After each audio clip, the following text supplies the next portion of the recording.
So now I can officially say good morning and welcome to the 8th annual meeting of the Global Studies Consortium and our academic workshop, an exploration of a forgotten conflict, the case of South Sudan. First of all, I want to extend a welcome to the Global Studies Consortium from the Dean of the School of Global Affairs, McGill. He has been called to Europe and regrets not being here to welcome you today. Hopefully he'll be able to pass by at the end of our meeting on Monday. I want to also take a moment to tell those of you in the audience who are not part of the Global Studies Consortium what the Global Studies Consortium is and why and how that organization came to Cairo, came to the American University in Cairo, and came to be involved in this workshop this experimental workshop that we are undertaking today. The Global Studies Consortium is an organization of nearly 30 universities and institutions of higher education worldwide that offer a graduate degree, master's or higher, in global studies, global affairs, globalistics, global things, of which there are 15 institutions represented at this year's meeting. And to just give you an idea of the breadth of this organization, we could draw a line from Japan all the way across through China, up to Russia, through Europe, across the top of Africa, enter the United States, and end all the way on the Pacific Ocean. So it is truly a global organization that crosses the globe. This is our 8th annual meeting. The meeting today means that the Global Studies Consortium has now held a meeting on every continent of the world except South America and Antarctica. So, David, I don't know what we'll do after Pittsburgh, whether we will head south or head to the Penguins.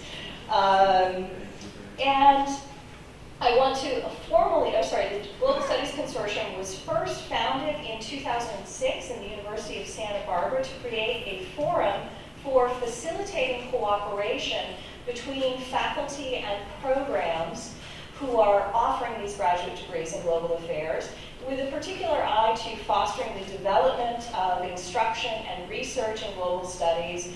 And it's a truly global and diverse organization, as I said. Now, that being said, don't ask me or anybody in the room what global studies means.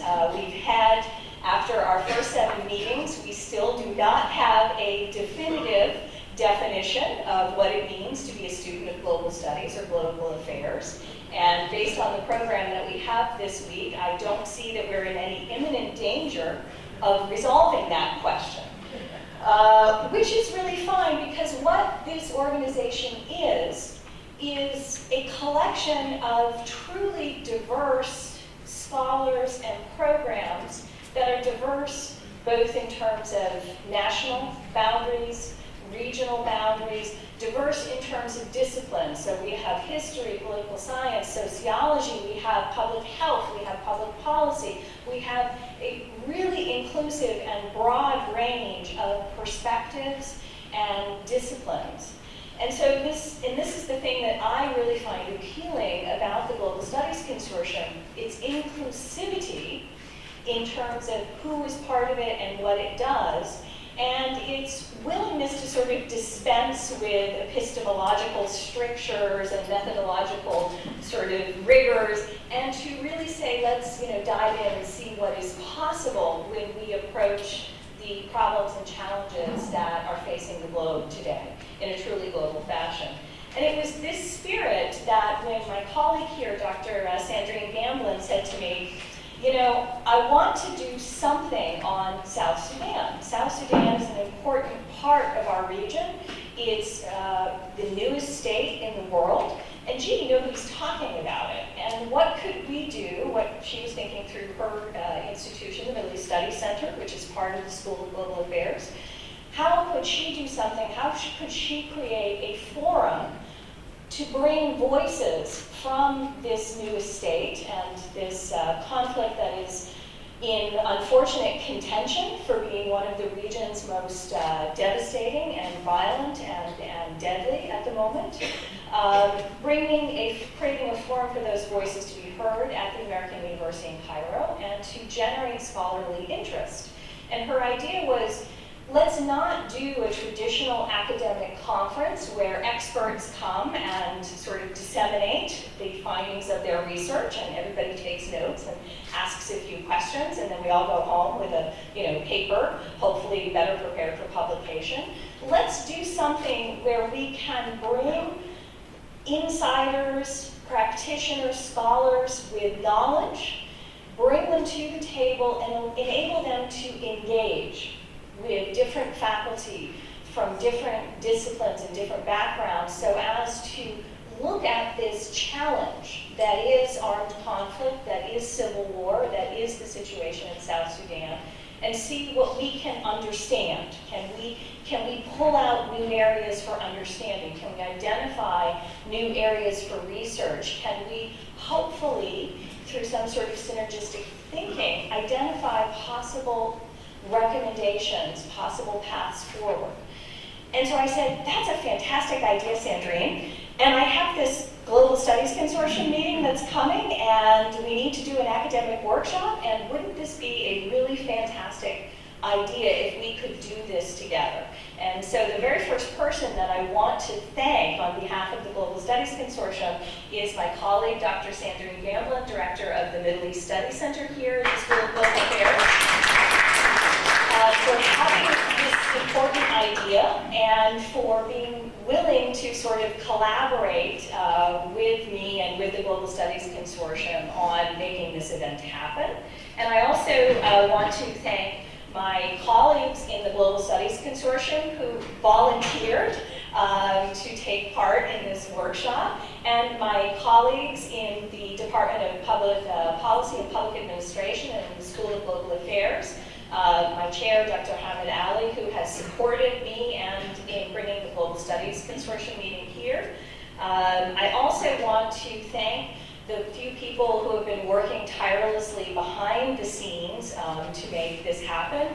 Radwa Aziz, who is the administrative coordinator in the Middle East Study Center, is the person who's been making all the trains run almost on time. I want to thank Nina in the back here from the External Affairs Unit in the School of Global Affairs. She and her colleague Asma have also been helping with and working with all of the logistics and the preparations, making sure we have important things like food and coffee and all of that good stuff. Of course, I want to thank Dean Leila Baraday. She also regrets that she's not here this weekend. She crossed paths with the delegation coming to China. And she certainly extends her welcome. And I want to thank the speakers who have come all this way to share with this group their experiences and their perspective on the conflict in South Sudan, and for willing to yield to what I hope will be a productive and not too painful multidisciplinary interrogation by our discussants, who I'm sure have lots of interesting questions to ask. And to thank those of you who volunteered to be chairs in this event. And of course, I want to thank the audience for coming today and for your interest in learning more about what is going on in the situation in South Sudan. And with no further ado, I want to turn things over to Dr. Sandrine, who's going to share with you why she became interested in the situation there and in having this workshop. So thank you, Sandrine. Thank you, everyone. Welcome to Cairo. Thank you, Allison. I'm a bit embarrassed, but thank you, everybody. I'm so grateful that this workshop can happen, actually. And if I can give you a very personal historical, background of this project is being in Egypt. Well, first of all, may I introduce the Middle East Studies Center, because that was one of the starting points. Middle East Studies Center is a program dealing with the Middle East, and when so MA program, multidisciplinary. Sorry, the sound is a bit. Can you turn down the sound or no? What is it?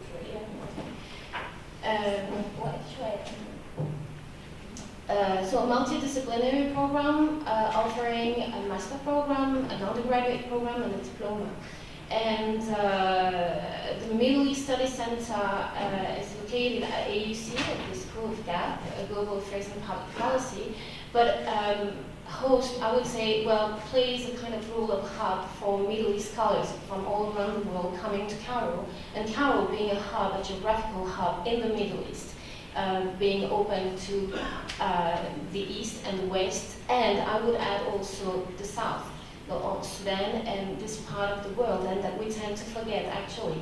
And just an anecdote, when I said to, I can't remember who, but I said, well, I want to do something on South Sudan. I said, well, what's the relationship with Middle East? And I couldn't answer, because for me the question was not accurate, you know? And by being in Cairo, and I've been here for more than 20 years, I remember the 90s, the civil war in Sudan and South Sudan, and the flow of refugees in the 90s, and actually AUC and the Migration Study Center that we actually have at GAP too, was very active towards South Sudan refugees especially. We still have in mind, I still have in mind 2005, a very dramatic event. South Sudanese people, refugees, occupied Mohammed Mahmoud Square, claiming for better conditions, refugee statue, because the statue was not very clear with the UN High Commission for Refugees. And 3,000 people occupied the square in 2005, and after a few months, more than 20 people were killed by the police, the Egyptian police. So we still have this dramatic events in mind, and being in Cairo is also feeling, I mean, at least in my case, feeling concerned with what's going on, not only East or West, this kind of Middle East category that we do define in the academic world, but also with the porosity of borders and the situation that we are facing in Sudan and South Sudan. So at the very individual level, I would say that my understanding of South Sudan situation comes from the refugee issues, and I wish that we could have had a panel on that actually, not only about the refugees in Cairo, because actually there are quite few. It's nowadays I think about 15,000 or to 30,000. I'm not sure about the figures are not so clear for me, but it used to be a very important issue in Egypt to deal with this refugee issue. And but my understanding is from this refugee situation, and at the very individual level is, well, the 2005 dramatic event, but also and above all the 2011 and the independence of South Sudan, bringing a great enthusiasm among refugees here that I know, some people that I know personally, and I was very enthusiastic with them. I remember July the 9th to 2011. When the independence was claimed, that everybody here was, especially in Maadi where I live, and there's a quite important community of South Sudanese there, very enthusiastic, to say like, well, we can go back home. And actually, 3 years after that, or four, no, now it's 15, so 4 years after the independence, those individuals are stuck in Cairo. Basically, they can't go back to South Sudan because of the conflict, the current conflict, and because of their statute. So that was my understanding and my perspective on this South Sudan, my first one, very individual and very personal. But if we switch to a political level, Egypt as a country is very concerned by what's going on in Sudan, South Sudan, and this part of the world for, the obsession of Egypt with Nile resources. So maybe we can raise this kind of issue. Egypt relationship, well, passionate relationship with Ethiopia. Ethiopia being a major actor in the region there. So the geopolitical, let's say, situation really is something to study, and from an Egyptian point of view, and from geographically speaking, this is what I mean. We have a long history of Egypt in this region, Sudan, South Sudan, and we can go back to Muhammad Ali in the 19th century, the first, let's say, imperialist, colonialist, whatever you call it, power in the region regarding Sudan as a whole and this part of the world, and the African diplomacy of the Egyptian government. I mean, under Mubarak until nowadays, and I give you an example, it's very focusing on Africa, being a leader in Africa. So I would say that being, geographically speaking, being located in Egypt, you can't not being concerned by what's going on there. So this Middle East categories, you know, restricted to Bilad al-Sham, I would say Syria, Palestine, whatever, and North African country, I mean, it's kind of restrictive in the sense that in Egypt, we are still this notion of a hub, that we have this perspective,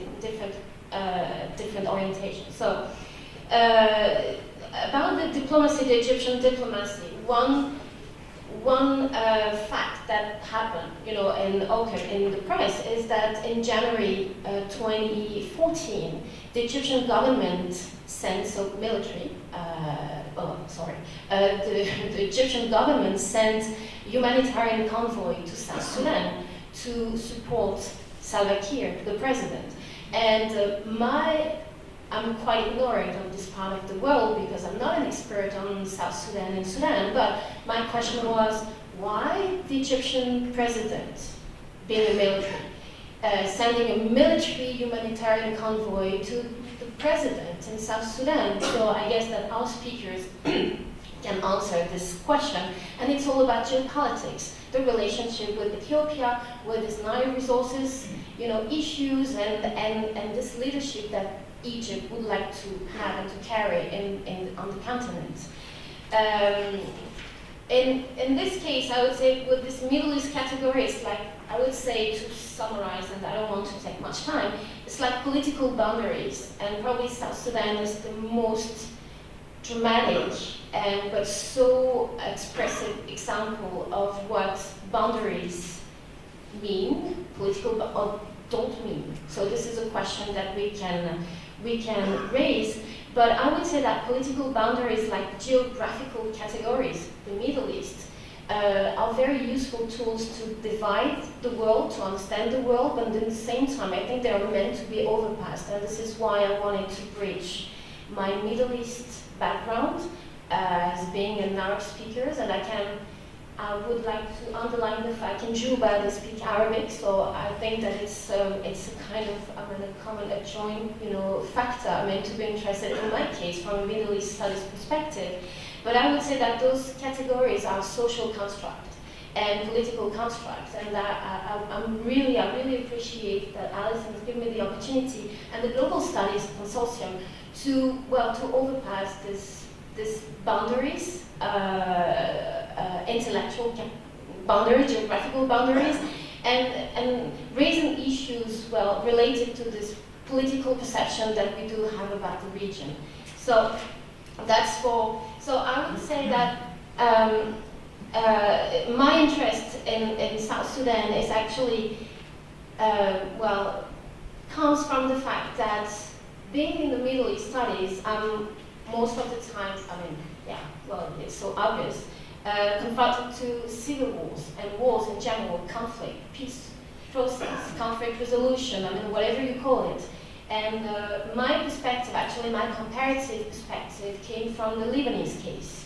So when I have South Sudan, when I read South Sudan news, I have the Lebanese civil wars with an S in mind, and I would like to, I wish that in the near future we could, or we can, or we will have, I would say a broader workshop, a conference, telling, comparative perspective and putting civil wars into comparative perspective.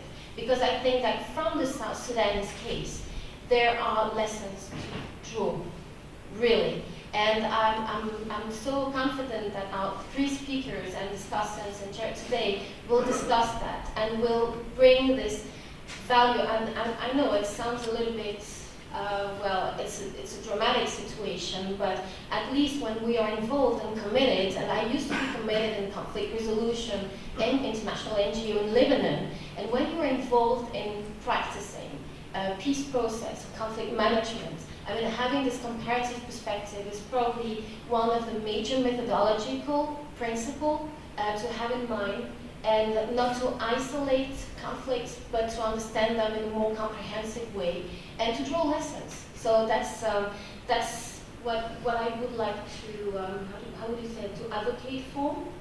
And so if you're interested in that, I mean, ahlan wa sahlan.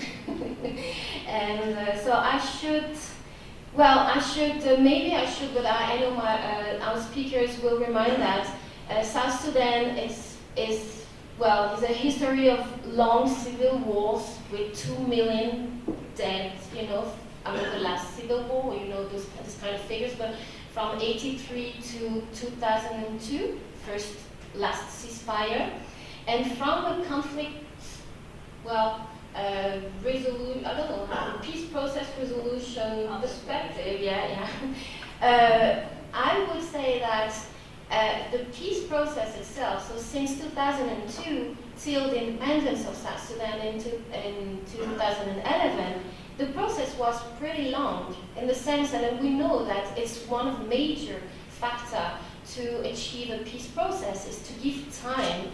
But in that case, on the paper and theoretically, from 2002 to 2011, you have this long process. In the meantime, the 2005 agreement, which established, potential independence, then the referendum and so on. So on the paper, you have a sense that it should have been successful in a way. And the big question is, with after 2 million dead in this civil war, displaced people, I mentioned refugees in Cairo, but refugees in regional neighbors, Ethiopia, Uganda, Kenya, and so on. Having this, from my perspective, having this quite long process, peace process from 2000 to 2011, how can we explain, and I know it's a basic question, but probably a very crucial question, how from 2011 till December 2013, everything just, just messed around, like what happened? And this is why we will have this workshop today, is to, not to explain, but at least to understand why, after such a long process with so many actors, and maybe that's one part of the problem, so many regional and international actors involved in the process itself, why in 2 years we went back to a deadly, terrible conflict. And why I got the idea to have the South Sudan workshop is just very basic, because of the blackout in international media. So you, our speakers, you and me, because we're into conflict and peace issues, but mainly, this conflict has displaced more than 1 million people internally. We have refugees outside of South Sudan, and we don't know how many people died actually. And back to my personal perspective on that is from my refugees friends here. It was just being updated, who's being killed that day or not, and just checking on that. And the media, international media blackout, and this is why we call it the forgotten conflict. Forgotten for the international community, with this incredible paradox that this South Sudan country, the 193rd country created, established and recognized by the UN, was totally forgotten, in the international community. And so that's the kind of, the emotional actually starting up, to have this workshop. But broadly is to advocate for more research, more studies into, as South Sudan being a major, I would say, observatory. I'm sorry for the expression, but to understand conflict and the failure actually of peace process in this case. I don't want to sound pessimistic, but I hope that will be more optimistic. So I thank our three speakers, because it wasn't easy actually. Abraham was in Nairobi actually, and came for less than 48 hours, and I really, really appreciate, I'm so grateful. You're in the middle of a dialogue, so you might tell us what it's about, maybe, if you can. Gabriel, Abraham, actually, I've known Gabriel for a long time, and he's been involved and committed in many, many situations dealing with conflict resolution, management, governance in war situations, so on. And spent 5 years in Juba. Yeah. Khaled, Medani, from Sudan, and bringing a more economic perspective, I would say, on the conflict. I don't want to get it to develop more here, but we tend to think in the media, first of all, that South Sudan, the current South Sudanese conflict is an ethnic one, Dinka against Newer, but it's more complicated. It's a little bit of that, but it's more complicated than that. And the economic dimension is most of the time forgotten to understand conflict and managing resources. That's one of the main issues in South Sudan. So again, I'm very grateful. I thank you, all of you, and I wish you the best. And so we're going to have a coffee break. First, let me go over the program. And then we'll let you get coffee while the first panel comes out. Thank you very much. Thank you, Sandrine, for sharing with us, why it is important that we, as scholars, pay attention to the context and the dynamics and the forces in the conflicts in our region, and to make a concerted effort to look beyond the international headlines. I always chastise my students. They come, I want to do a paper on ISIS. I'm like, why? Why? It's just an insurgency. It's really boring. And we talk about something that is interesting, that is relevant, that nobody else is looking at. And so thank you for that. So how are we going to bring this all together? What are we going to do today? So as Sandrine has mentioned, we have 3 speakers who have what I call, in conflict resolution or conflict management terms, insider partials, people who have insider perspectives, either as scholars, as citizens, as practitioners, on the situation on the ground. We have discussant. They will be giving a 20-25 minute presentation, discussion, briefing on their perspective on the situation. We have 2 discussants at each panel, one discussant from the American University in Cairo, School of Global Affairs, and a discussant representing someone from the faculty member from the Global Studies Consortium, who will each ask 3 questions. The speaker will then respond to those questions. The chair will rigidly and vigorously guard the time and move the conversation between the discussants and the speakers. And then we will open up the floor for questions for about 20 minutes at the end of each session. We will have a coffee break and a lunch before the final session. Then after the final session, we will have a closing plenary where we will ask the speakers and the discussants and chairs to come back up and give sort of a 5-minute summary of what they think we've learned today and what they think should be done in terms of ideas for research, in terms of urgent recommendations, essentially a summary. Our hope is we have fellows from the Middle East Studies Center who are going to be taking notes, and we have the remarks from some of our speakers. Our hope is that this will be the basis of some collaborative or individual research projects. The Cairo Review of Global Affairs has agreed to review any short pieces that are produced as a result of this workshop today for publication and dissemination. And we hope that this will be the beginning of an intellectual humanitarian learning process. So what I'd like to ask is we will take 15 minutes for people to get coffee while the speakers for the first session organize themselves. Dr. Evelynn Davidheiser from the University of Minnesota has graciously agreed to chair the first session, which will have Khaled Medani from McGill University, my chair and colleague, Dr. Hamid from the Department of Public Policy in the School of Global Affairs, and my colleague, David Wank from the University of Sophia in Japan. So please, 15 quick minutes for coffee, and thank you all again for being here today.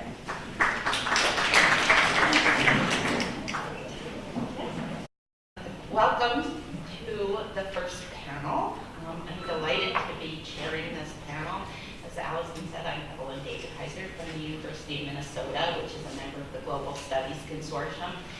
And I would like to start by offering my thanks to American University Cairo for hosting the Global Studies Consortium, and especially to Allison for all of her hard work organizing this and volunteering to be our fearless leader for these few days. Thanks, Allison.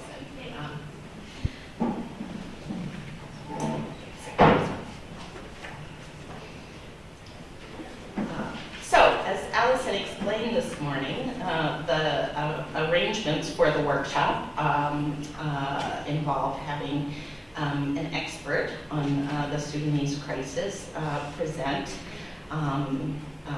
his perspectives, and then we'll have the comments of two discussants, and then eventually open the floor up for questions. I think what I will do is introduce not just our presenter, but the two discussants as we begin, so that we don't break the flow of the conversation. So, our presenter is Dr. Khaled Medani from the Department of Political Science at McGill University. Dr. Medani is a professor of political science, as I just mentioned, who has published extensively on issues related to ethnicity and civil conflict, political economy of economic development, African politics, and informal economies. His current book project is focused on the globalization of informal markets and the development of Islamic and ethnic politics in Egypt, Sudan, and Somalia. Our first discussant is Dr. Hamid from the Department of Public Policy and Administration here at the American University of Cairo. He is an associate professor and the chair of the department, and one of the founders of the public policy program. He is also the former director of the Masters of Global Affairs at AUC. He has published extensively on military spending in the developing world, the relationship of natural resources to military spending, income inequality, and the costs of war. He is a regular commentator and contributor to the BBC, Al Arabiya TV, Nile TV, The Voice of America, the Daily News of Egypt, the Sudan Tribune, and the Cairo Review. Our second discussant, representing the Global Studies Consortium, is Dr. David Wank, Director of the Graduate Program in Global Studies at Sophia University and Professor of Sociology. Professor Wank uses ethnographic and historical data to address sociological questions of state and society in China and in globalization. He has published extensively on the emergence of market economy and the revival of Buddhism in China. More recently, he has been examining culture industries in China and the United States and the global rise of China. So you have the background on our presenters and our presenter and discussants, and I will turn the floor over to Dr. Medani. Thank you so much. It's difficult to express the degree of real privilege and honor I feel to be invited to the American University in Cairo. And I want to thank profusely my colleague, and I hope I can also admit my friend, Professor Sandrine Gamblin, for inviting me and taking the time to do so. And of course, Professor Allison Hodgkins as well. So I really feel very, very privileged. I've spent a lot of time, obviously, in Cairo, and it's not very far away from where I'm from in Sudan. But I'm also really, really honored to have a such an esteemed panel commenting on my remarks. I mean, as you can imagine, that is something is very special, and for those of us academics, we don't really get this opportunity very much. So I really want to thank Professor Hamid, of course, from the UC for attending and commenting, and I look forward to the participation of the audience as well. Having said that, I want to, in my discussions with Professor Gamblin and in talking about what would be most useful, we did talk about a couple of things. One of them, of course, is to look at the crisis in South Sudan comparatively.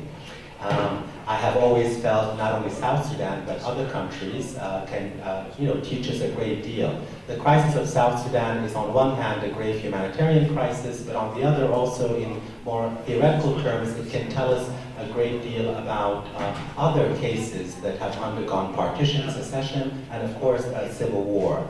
And in that sense, it serves as a model that we can learn from, and I want to look at that a little bit today and see what we can learn from the case of South Sudan. As the first speaker, it is both a pleasure but also a responsibility. So I want to give an overview of the conflict because I assume a lot of you are not familiar with the crisis in South Sudan. I will read a little bit, but I also brought some slides. I hope they're not too distracting. But I think hopefully you'll get an idea of some of the key themes associated with the crisis through some of the slides and the maps.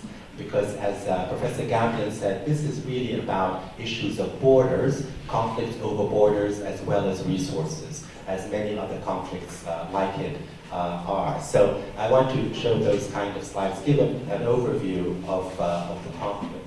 Let me see if I can operate this. I have learned after many years of teaching to be very clear about what I'm going to talk about.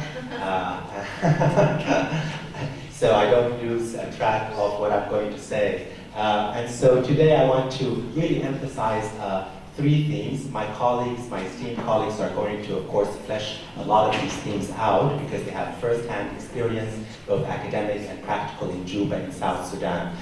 So there are a number of things that I want to discuss. And I may go through them quickly, but I hope you get the gist of what I'm going to talk about. The first part of my talk is going to be really a little bit more theoretical, or rather analytical, to look at the contributions, what we can learn from two sets of literatures in political science, in the social sciences. I'm not going to delve into them too much, but one of them is, of course, the literature on secession and partition, which is extremely important. I want to emphasize that South Sudan is one of the very rare cases in international politics, historically, that has actually seceded.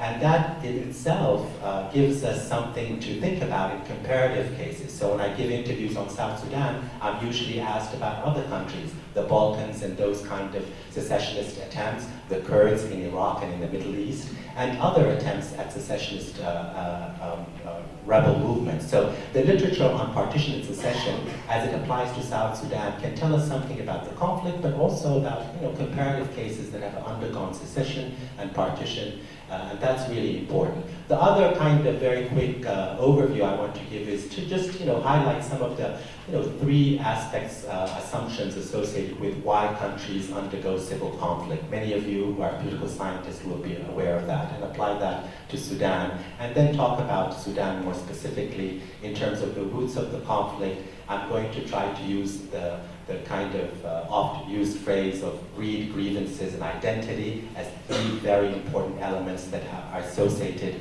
with the roots of the conflict in South Sudan. And I was, of course, encouraged to, from my colleagues and Professor Gamblin as well, and she made sure to emphasize that a country like South Sudan also has another important lesson for all other countries undergoing conflict, and that these are conflicts that are not only domestic, but they're international. The solution can not only be domestic, but international actors, and especially in the case of South Sudan, play a key role both in understanding the conflict itself, but also these issues associated with the resolution for the conflict. So without understanding both the domestic roots of the conflict and the international actors, we can't understand what I want to conclude with, and that is maybe some of the prospects for resolution that South Sudan can, undergo. And that, of course, is going to be part of the debate. I'm not going to give you an answer. If I did, I would be paid a much higher salary than I am at the moment. But I think or to open it up for debate. And then finally, I want to bring Egypt into the picture. It's really, for those of us from Sudan, to justify Sudan or South Sudan's insertion to the Middle East is a little bit, as profound as one scholar said, as common sense, in the sense that there are so many linkages. But I'll talk maybe about the, very, very briefly to conclude on the issues of, for example, water and geopolitics. Egypt plays not a marginal role, but a central role in what, of course, we call affectionately the Nile Valley countries. The first order of business is to talk about partition. I was talking to a South Southern Sudanese colleague outside, and we said, well, maybe this conference should not have been just about South Sudan, but about Sudan. And the reason I wanted to mention that and show these two pictures is that it is not possible, and this is an emphatic point, to really understand the conflict in South Sudan without bringing in its so-called new northern neighbor, Sudan itself.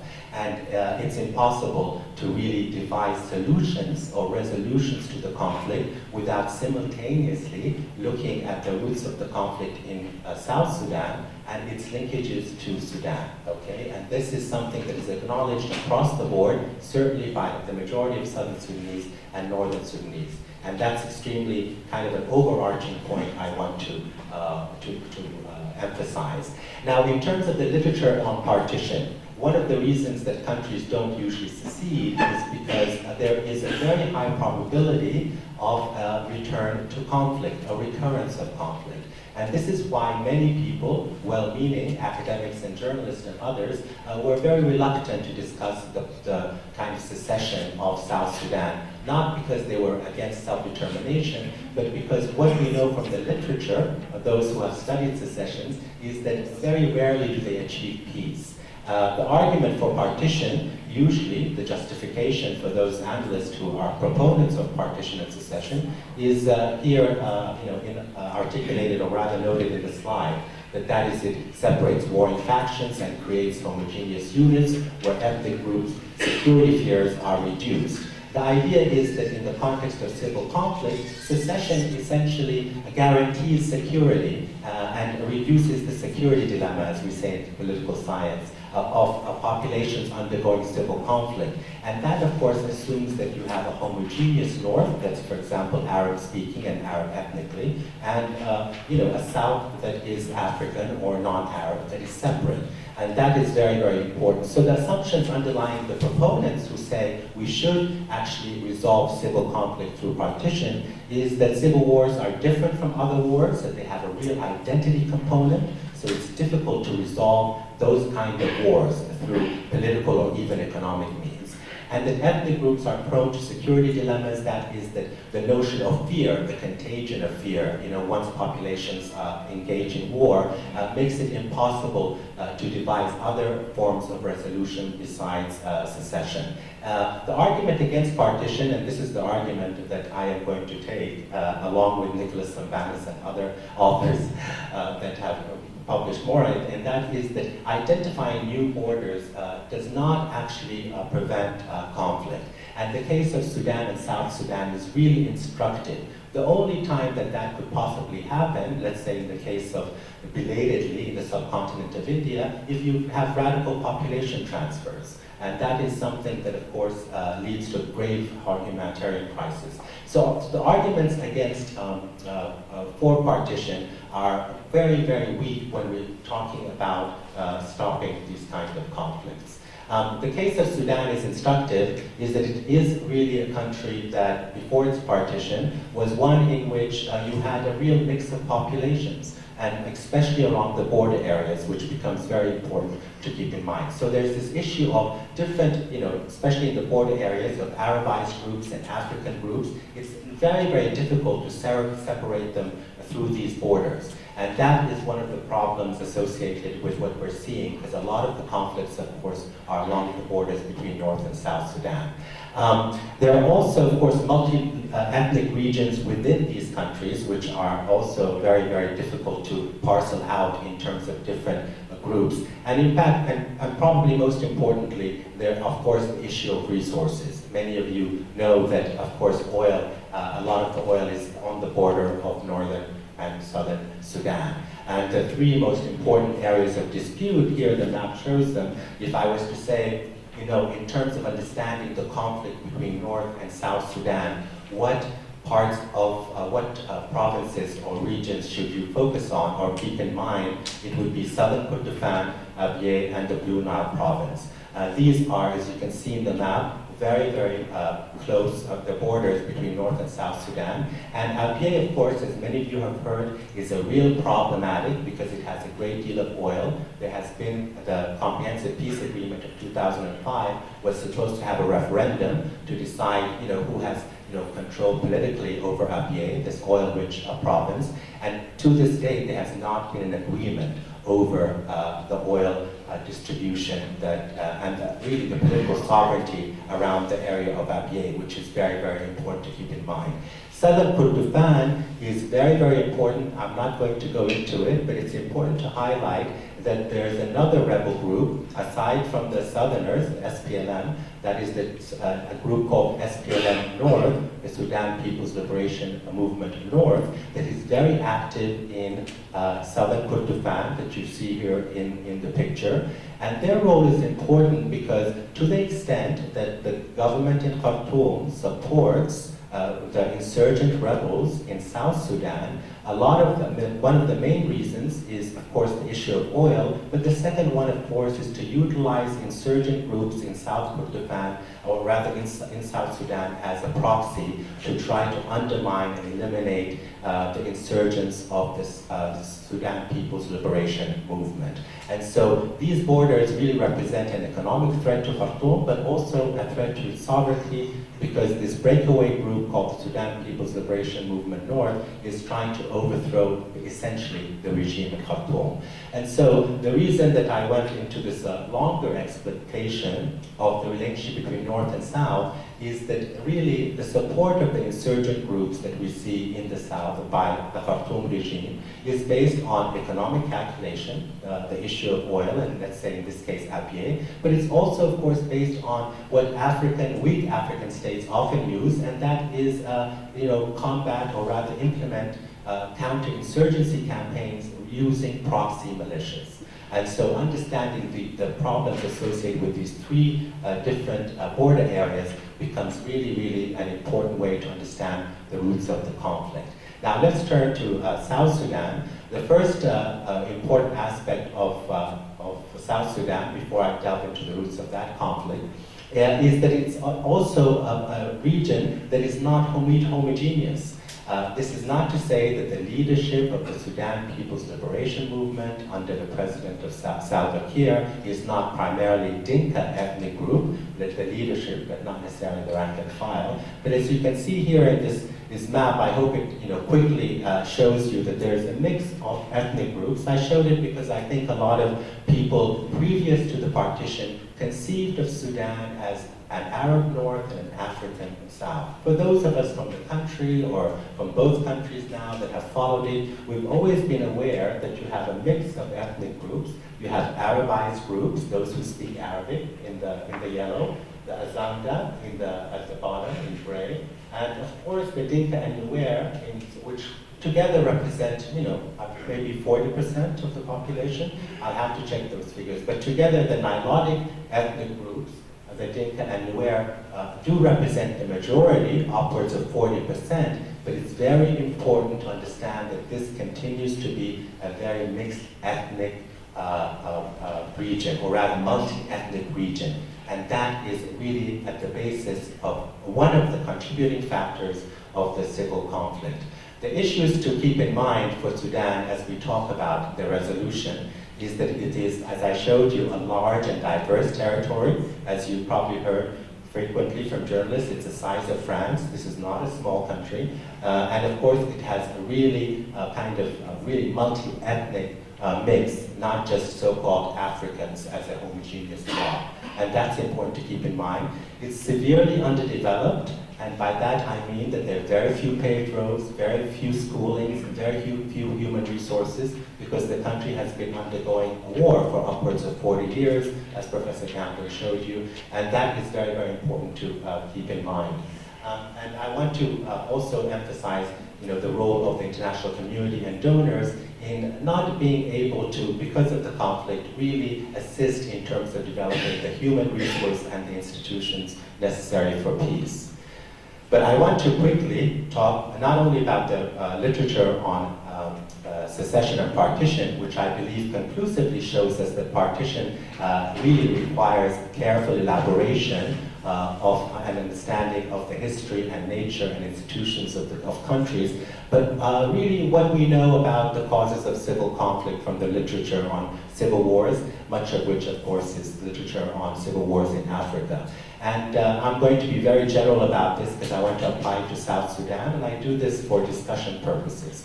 There are a number of three main causes that we talk about when we're trying to understand civil conflict. The first one, of course, is economic motives, greed and grievance. It's called the greed and grievance thesis, and that is Paul Collier and other economists have popularized this notion that it is not so much grievance, political grievance, that spark conflict. They set the context for conflict, but the timing of the conflict is usually greed, and the perpetuation of the conflict has to do with the conflict over resources. And that is something that is debatable, but we want to look at it very closely to South Sudan, and I want to emphasize the economic aspect here. The existence of valuable natural resources, as we know in South Sudan with such an abundance of oil, that has always been, as many of students here have learned, and of course academics have taught students, it's a resource curse associated with oil-rich countries with weak institutions, and I'll talk about that quickly in the case of South Sudan. The two other very important aspects that we have to look at to understand the causes of the conflict in South Sudan and also prospects for its resolution are, of course, the political causes. And that has to do with the state being very weak in legitimacy. Legitimacy, of course, is both ideological, that is, the ruling party, if it is a party, the Sudan People's Liberation Movement and Salva Kiir, in order to have real sovereignty and control over the territory, has to have some form of ideological legitimacy. I will show you that that has been eroded over time, and that is what has happened in South Sudan. And of course, you also have to have a national standing army that can implement, as Max Weber taught us, legitimate coercion over a fixed territory, and that is something the SPLM has not been able to achieve. This is the case in all civil conflicts, not only in Africa, but across the board.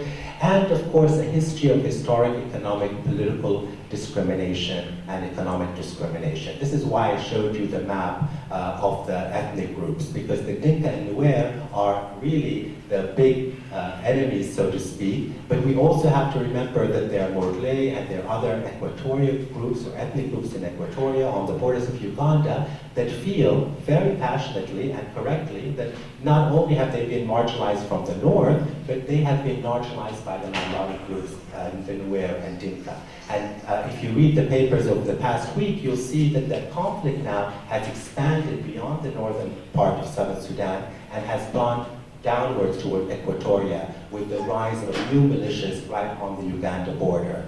And that's very important.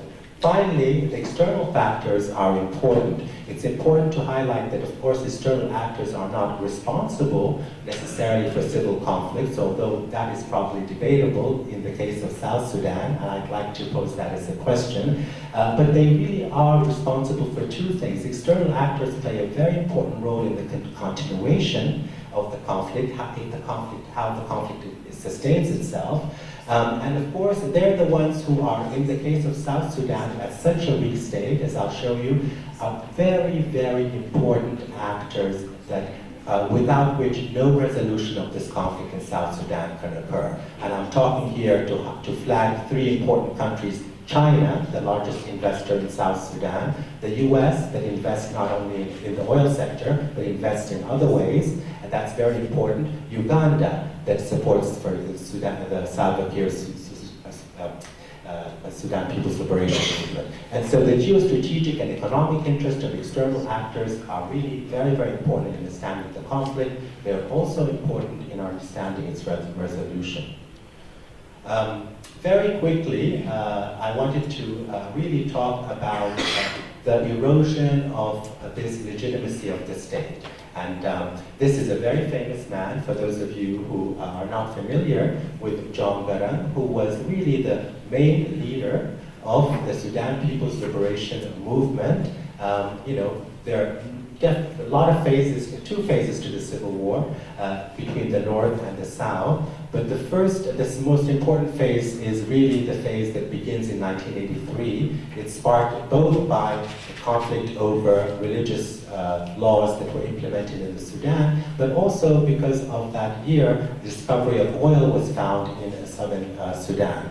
And that becomes a very, very important period where the first phase of the Civil War begins, which is very important. Opposition among Southerners, led by John Garang for the implementation of Islamic law, and opposition to what John Garang and of course the leadership of the Sudan People's Liberation Movement felt was oil that was going to be taken away from them and given to, basically utilized and monopolized by the Khartoum regime in the north.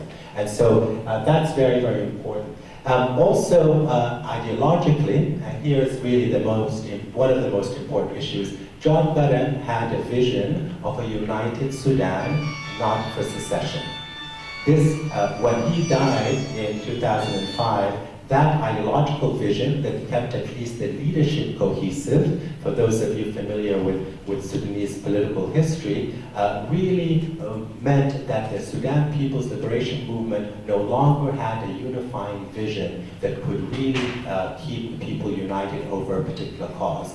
Not to say that there weren't always dissensions, and the majority of rank and file members in Southern Sudanese did want independence, but he played a very charismatic, very much legitimate figure. And after his death in a plane crash, you have the assumption to power of Salva Kiir, this ideology of a new Sudan that united the North and the South into one country based on more democratic political participation and equitable resource sharing basically fell apart. And with that, the legitimacy of the SPLM with respect to many in the population, and of course, with Northern Sudan. So that ideological vision was very, very important. The role of external actors was also important in this period. Ethiopia continues to this day to play an important role. But after Mengistu was overthrown in Ethiopia by the Ethiopian rebels that took over power, basically the SPLM lost its strategic base in Ethiopia, and at this point something very, very important happened, and that is a division between the SPLM, the Sudan People's Liberation Movement, and a new insurgent group led by Riek Machar, who is the current actually insurgent, basically fighting the Salva Kiir Sudan People Liberation Movement. It was in 1991 that Ethiopia's Mengistu was overthrown, and the SPLM and the SPLM North, or SPLM Nasser rather at the time, came into conflict. The reason I wanted to emphasize this is that it really is the root of the present crisis in one important way, in terms of understanding the real violence associated with what is going on currently in South Sudan.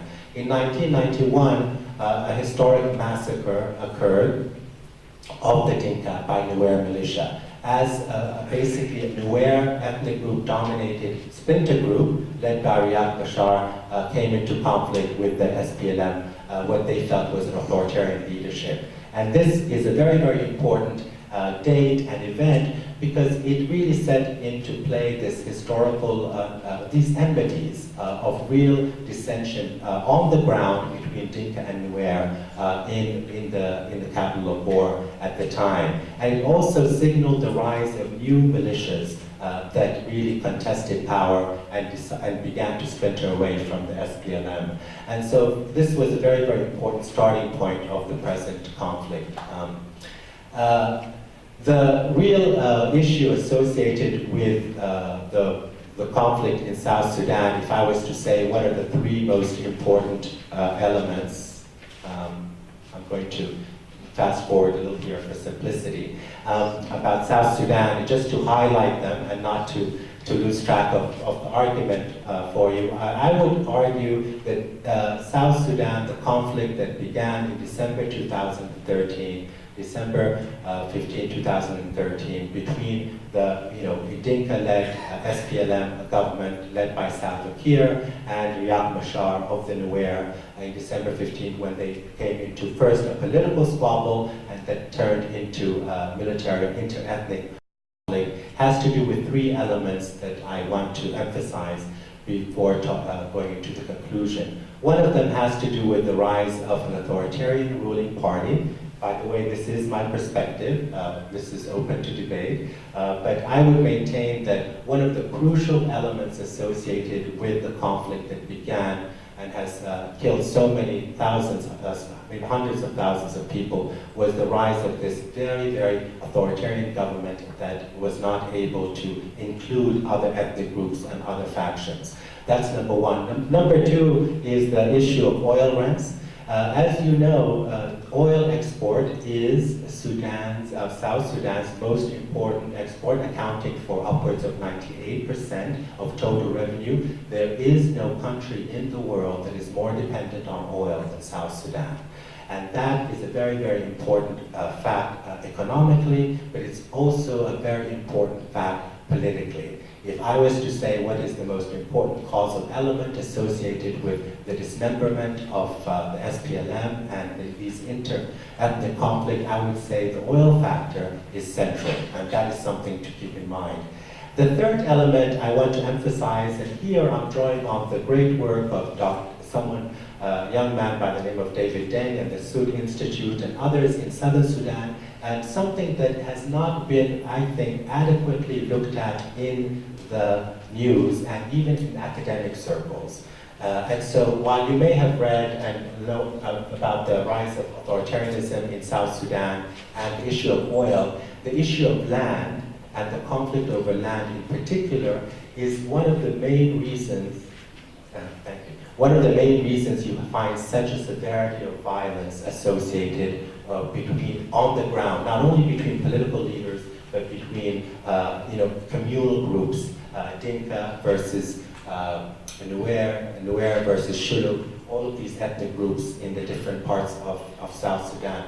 And that's these are the three elements that I wanted to emphasize. And I want to, obviously, I only have 5 minutes, I'll go through them very quickly.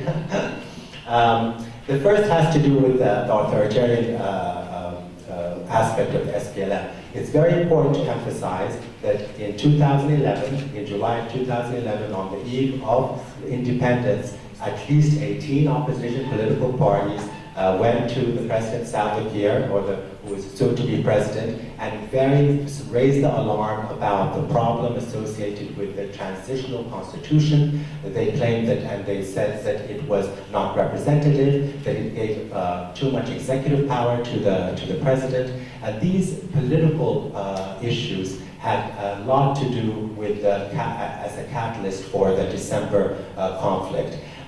But underlying that, and here I think other speakers will note, is the peace agreement of 2005 between the North and the South that was not fully implemented, especially with respect to the issue of oil distribution, how to handle the resources, security sector reform, demobilization of militias. None of that was actually implemented correctly, and that has come to haunt South Sudan in the sense of all of these splinter groups and militias that are independent of the Sudan People's Liberation Army. Oil rents, of course, are very important. Salva Kiir has increasingly, and the government, let's put it that way, invested in ethnic patronage rather than education infrastructure. I can even give you figures, it's in the paper, but let's say, approximately about 38% of the oil revenue is put into the security sector. As an example, 7% into education. Okay? This is a country that's very, very dependent on oil. Agriculture, as someone mentioned, but it's also well documented, has actually declined during the following independence in terms of its role in the economy.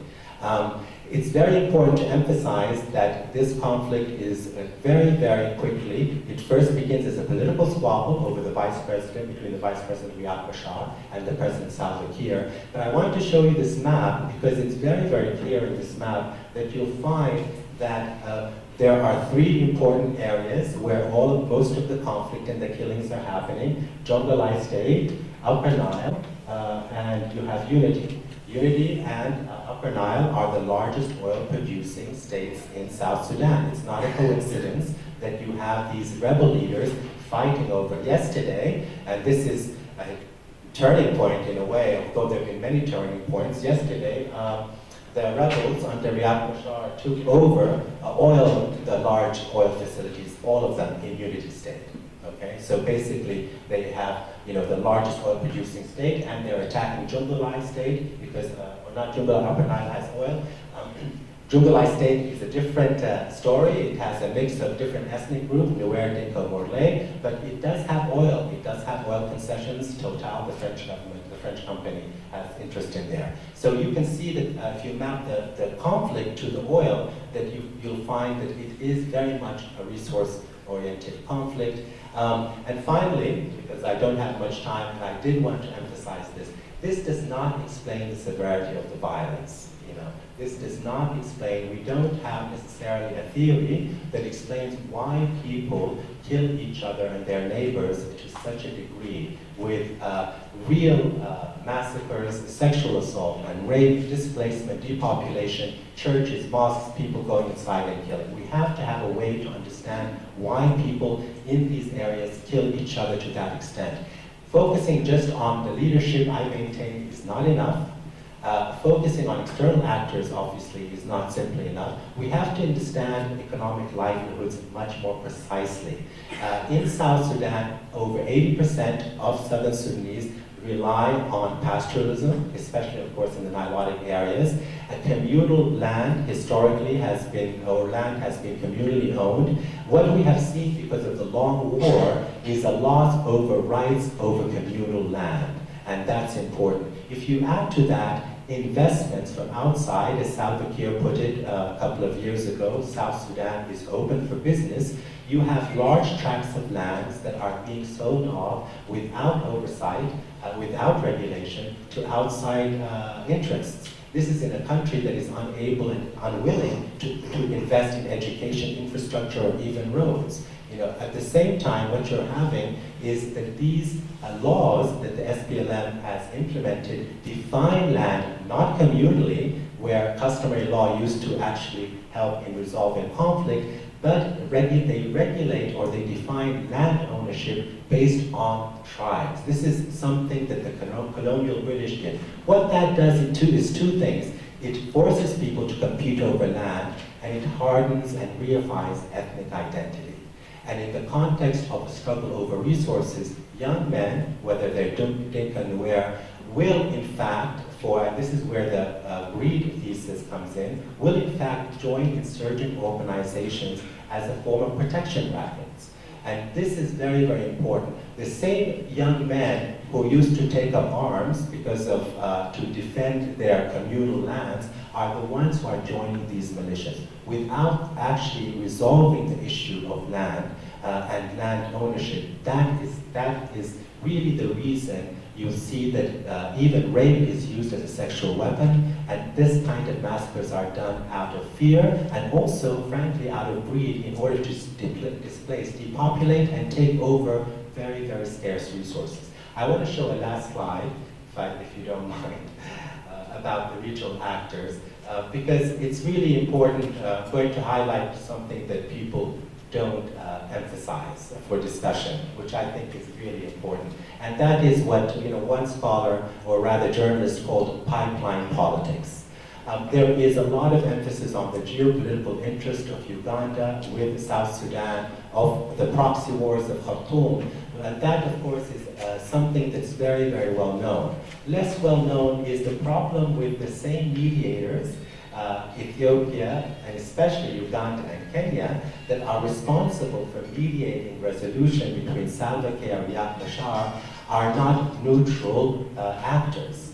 For geopolitical reasons, they're not neutral, but here this shows you graphically, and I got this from The Economist, so, you know, let's say it's not unreliable, and that is plans for Uganda and Kenya in particular to actually circumvent the oil pipeline that goes to the Port Sudan in the north and build a new pipeline through Uganda up through Kenya, and there's also an Ethiopian proposal for it to go to Ethiopia.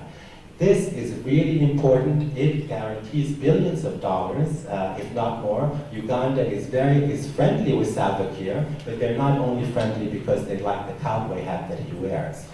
So that kind of pipeline politics and geopolitical, in addition to economic interest, makes it very important for people to really believe that the Intergovernmental Authority on Drought and IGAD, that really subsumes these countries and is in charge of actually brokering peace, is going to actually broker peace, and that's very important.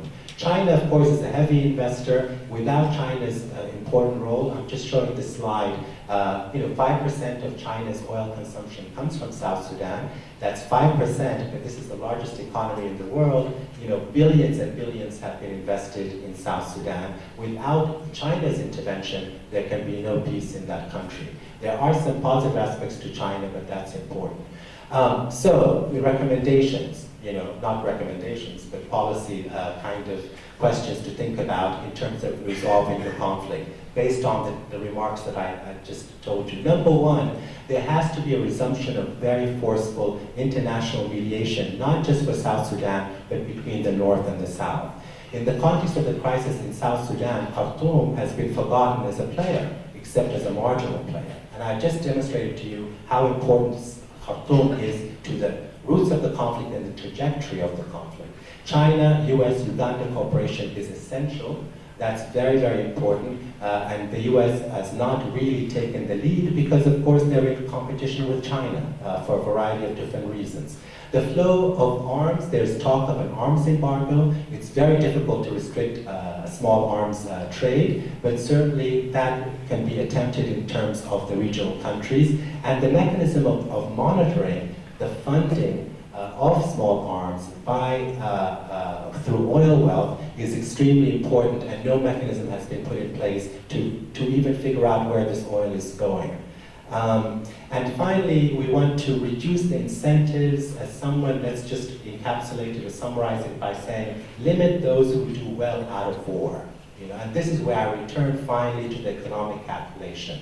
That is that following the ceasefire, the first group of recommendations are about ceasefire negotiations. The second one is really long-term, and we never think about the long-term, but it's very important to look at reducing incentives for conflict in South Sudan, which would have to do with diversifying the economy, reducing the poverty, especially in the rural and agricultural areas, and of course, actually safeguarding communal rights, rather than what Salva Kiir is doing, and that is actually privatizing land and, of course, utilizing land as he sees fit, undermining historical communal rights for the majority of the population in the country.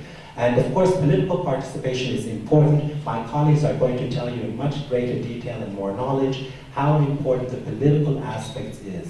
The civil society organizations that have been stamped out, and journalists, but the opposition parties, not only Riek Machar but others, that have been contesting for opening up, reforming, and redrafting the constitution of the country. Unfortunately, some are even saying that there has to be a restructuring of the state altogether with a new constitution, a new interim government without these two leaders under international auspices, if these leaders cannot get together and promote peace.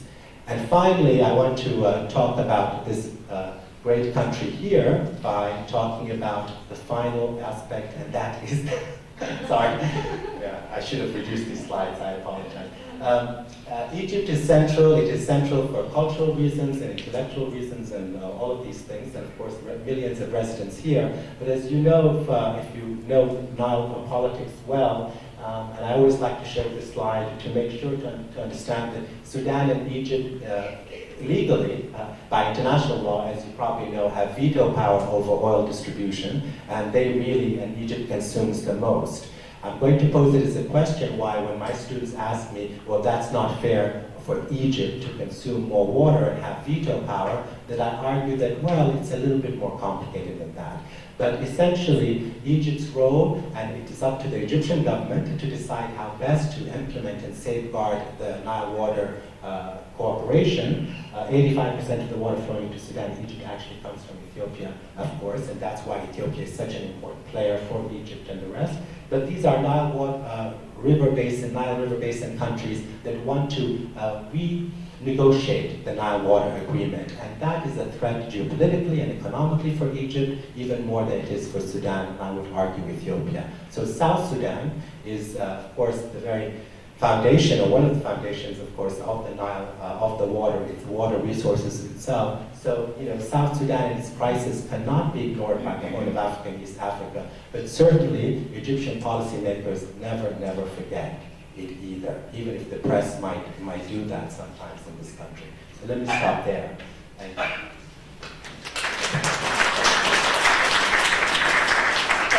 Thank you so much, and it's a really rich presentation with probably could be 5 times as rich if you had had more time, but we'll have time for probing in more detail and in more depth in the discussion. So our first discussant is Dr. Hamid Ali, our discussant from the American University Cairo, and each of the discussants will pose 3 questions, and we'll take it from there. Okay, thank you so much. Thank you for Dr. Khaled for making elaborative case of Sudan, and it's I'm aware of part of the discussion about Sudan, and it's making very thorough, make it even harder to tease out the question that is challenging this premise, but I will do my best. Let me first make a small comment before I move to the questions. So much discussion and the emphasis on the role of the international communities, neighboring countries, but less of the emphasis on the domestic players, because this has become, once you put international players in the play, they will take that advantage to advance their agenda rather than the national agenda. And this is why so many times they put sequences of timeline to comply with the final peace agreement and delivery, because of all those competing interests, which I'll ask the question later. But it is important that for the Southerns to look at it, this is the national issues, but they put some national priorities to think about it for the future of the nation. That is so important because the debate is locked between Bashar and Salva Kiir rather than the people of Southern Sudan.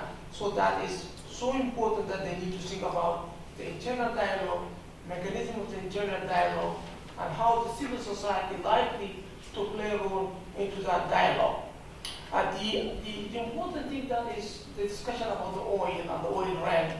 This oil is a depleting resource that you cannot depend on it. In particular, the oil in the southern Sudan, the reserves amount are very limited. So it is quite challenging to build the strategy of the nation future on the oil. Oil could be used for the short-term and the long-term strategic project that's important to the Southerns. So what is important for the Southerns? The Southerns' priority is not about anything other than, first, is a landlocked area. They need to have a zero problem with their neighbors. That's supposed to be as a national strategy to deal with it. You are landlocked. And the second phase is you need to take an opportunity for the economic integration so that the goods and the commerce will be taking place.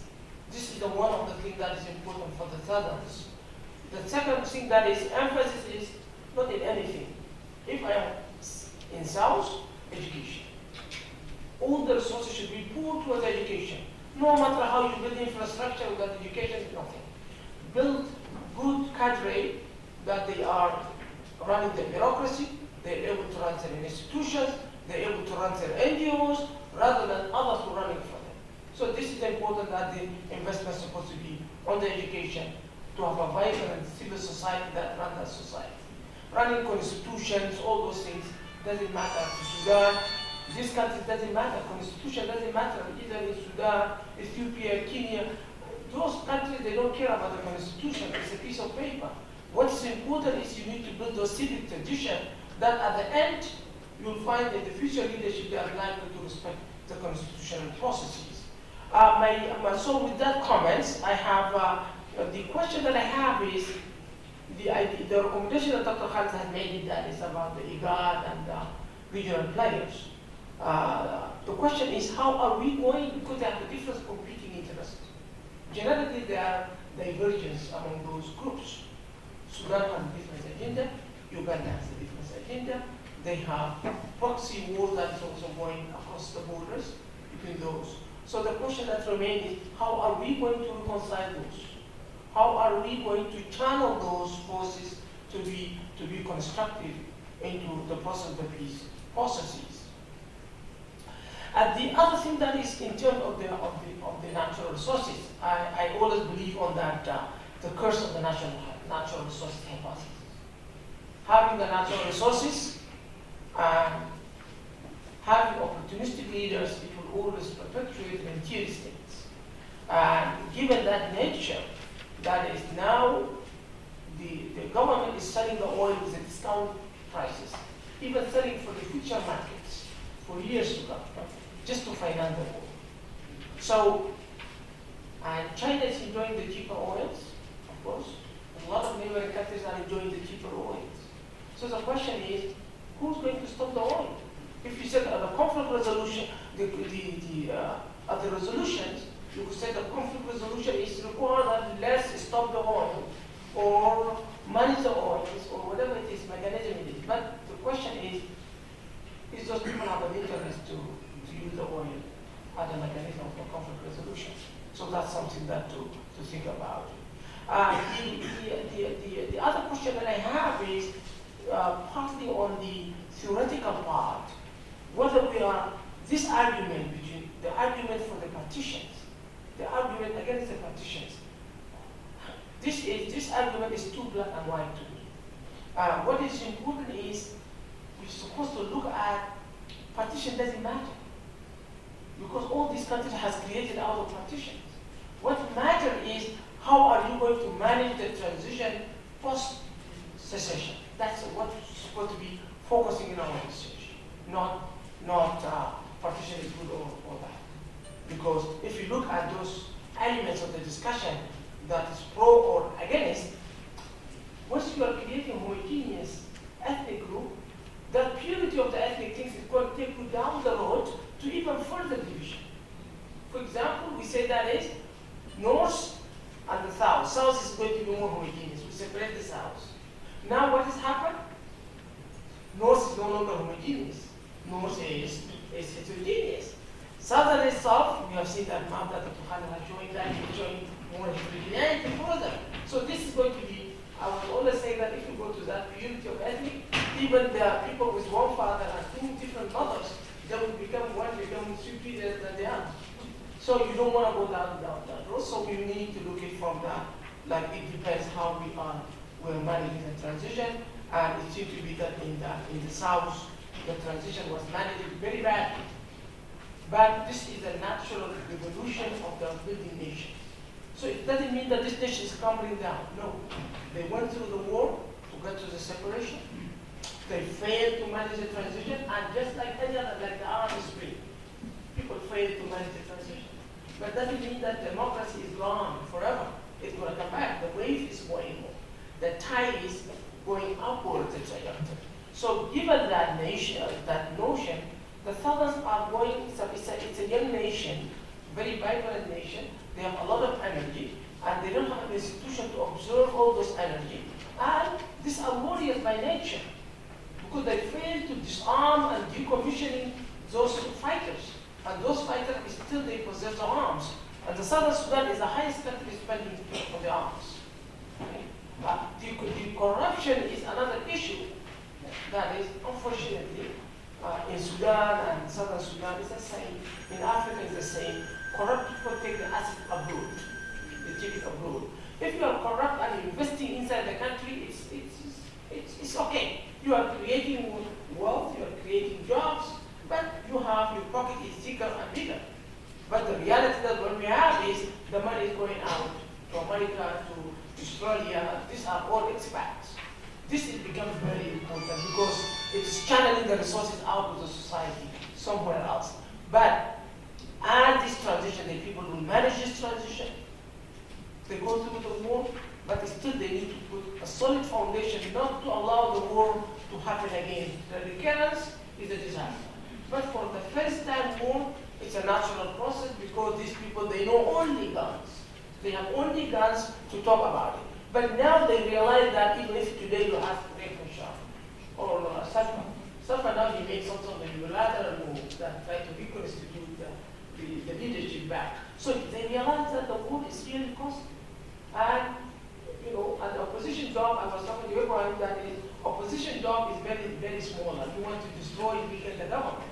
The government role is try to build, providing services, try to say that I'm here, and try to bring peace. So it's a very challenging. That's why the option of going for conflict to resolve these issues is not going to be viable. The better thing is the dialogue, and if the lessons, they fought for 50 years with the North, at the end we'll finish with the dialogue.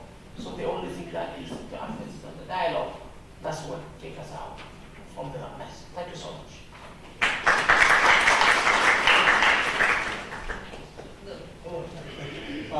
Dr. Aldis is the informed discussant. I'm the ignorant discussant. I'm testing the premise of this panel, which is that ignorance and the specifics can produce broader insight.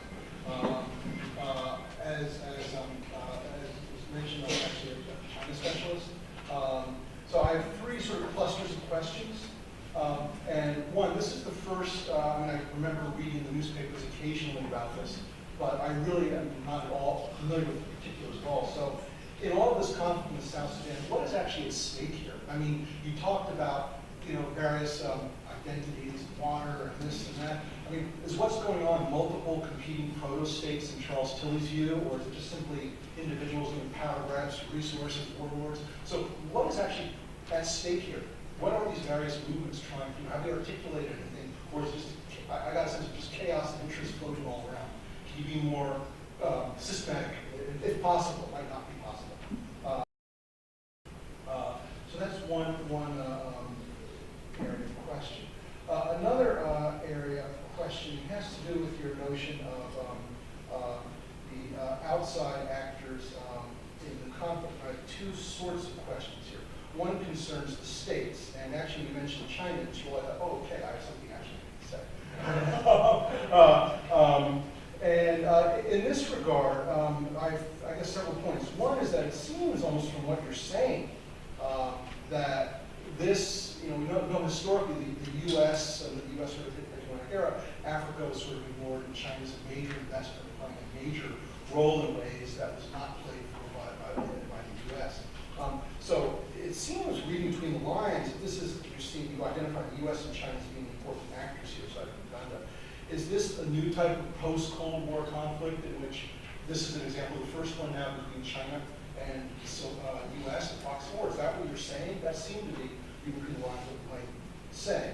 Also, as you know, China, from China's end, it has this policy articulated under Xi Jinping of the one road, one belt policy, one road, an overland route through Eurasia connecting China and U.S. markets, the belt and sea routes connect along South Asia and connecting China to the web. So how is this connected at all to China's one belt, one road policy? And if you call for Chinese intervention to solve it, I mean, China's whole policy is on interventionism in foreign policy. So how could you say that? Is that a realistic expectation that China is going to intervene in its entire foreign policies predicated on political non-interventionism? So those would be my questions there. And another area of question in regard to external actors, you only mentioned states. What about diasporas? And I'm thinking here of the Sri Lankan case, where much of the Tamil secessionist movement coming along. It wasn't homegrown entirely. I mean, you had extensive support from Tamils in Canada and Norway, who were actually also developing, intellectualizing really. And so it was a kind of diaspora nationalism that was stimulating identities within them. You haven't addressed that at all. You won't talk about states. But do diasporas play any role in these identities that you're talking about? Maybe they don't, I don't know, but that would be an interesting comparative case. By the way, I would argue too that Sri Lanka is another interesting test case, or first competition ground of China, US and China in post-communist era. That's a different story though, but it might be an interesting comparative case as well, to look at the political actors as well as the diaspora issue. The final set of questions has to do with the title of this whole panel, which is Forgotten Conflicts. You identify, well, first of all, let me just say that the idea of forgotten conflicts, I immediately thought of Noam Chomsky's Manufacturing Consent. And his movie, looking at in the 1970s, in the US media, two conflicts, Pol Pot in Cambodia and what was going on in East Timor. One was totally off the radar of the US media, and one was totally on it. And Chomsky documented it in great detail, the number, the thousands of articles about Pol Pot, his atrocities.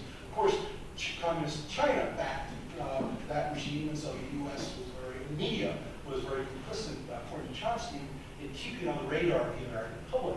Whereas East Timor was obviously, the conflict there was with the US ally, Indonesia. And so again, the New York Times and the media were very complicit in not keeping it on the radar. Is that also what's going on here with the idea of forgotten conflict? Is one aspect of my question.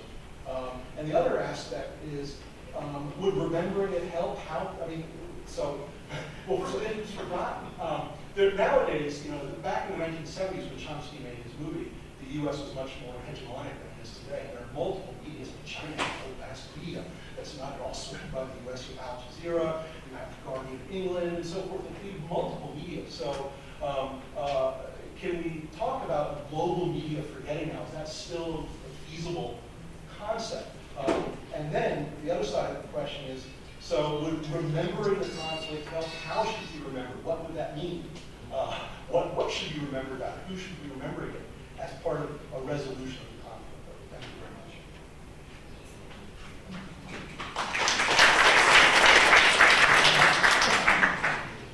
Wow, okay.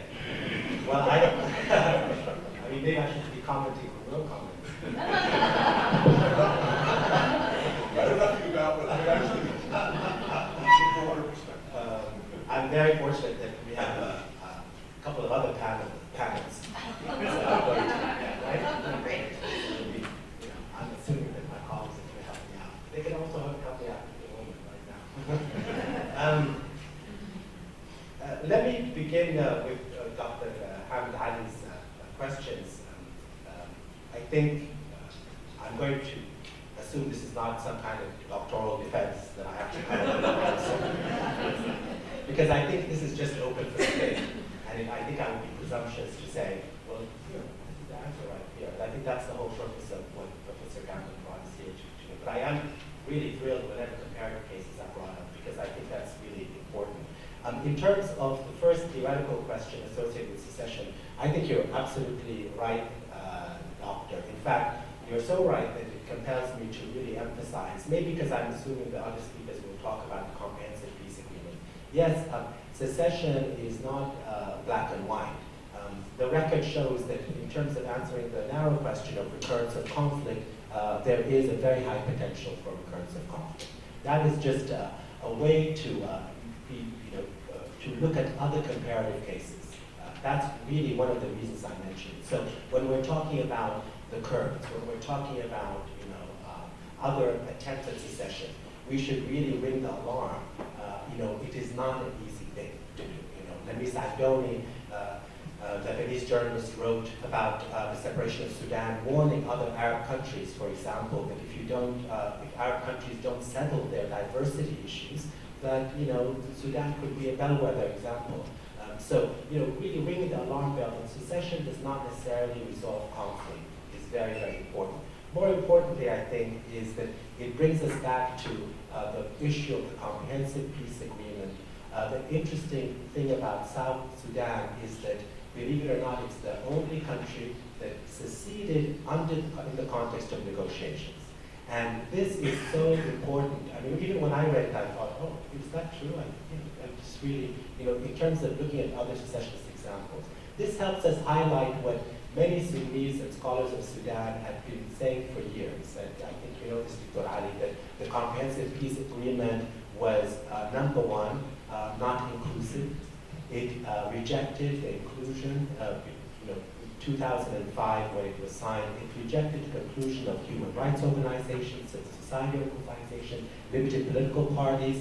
There was a very robust Nuer-led group that was in competition with the SPLM, Dinka-dominated. They were excluded. That becomes very, very important. The tragedy, I think, of the Comprehensive Peace Agreement was in 1995 in Asmara, when it was really the forerunner of it. It was really built by democratically inclined opposition parties, civil society organizations. The entire framework of the Comprehensive Peace Agreement was not designed by the regimes of SPLM or Khartoum. It was designed in dialogue negotiations, as you know, democratically by a host of civil society organizations and political parties in Sudan. The meeting was in Asmara. That declaration was co-opted by, I would say co-opted is a good word, by two authoritarian, exclusivist political regimes, the one in Khartoum and the one with the SPLA. For their own reasons, of course, their political reasons, it was necessary to exclude both the political opposition parties, civil society organizations, and other ethnic groups, as all of you probably know. That set the stage for a flawed implementation with respect to making, separation or unity attractive to Southerners.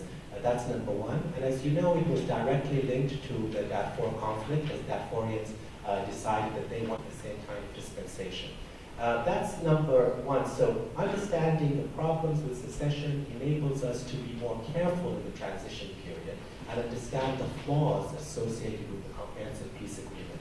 The other flaws, I think, are really clear, and that is that this unbelievable failure to implement security reform, demobilization, and I believe the motivation for that, in a general sense or political sense, was it was very important for the SPLM and Khartoum regime to consolidate their political power.